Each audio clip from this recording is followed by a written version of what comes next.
இது நம்ம தோட்டத்தில் விளைஞ்ச கண்டங்கத்திரிக்காய் செடி.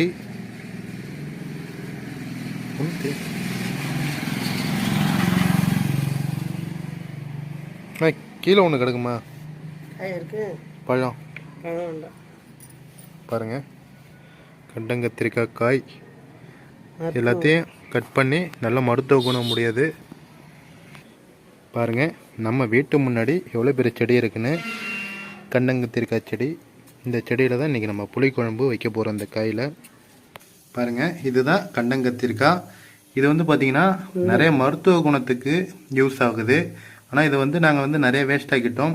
பக்கத்தில் ஒரு பாட்டி சொன்னாங்க இதில் எவ்வளோ மருத்துவ குணங்கள் இருக்குது அப்படின்னு. இது வந்து சளிக்கு மற்றும் சுகருக்கு வந்து ரொம்பவுமே நல்ல அருமருந்தாக இது வந்து செயல்படுது.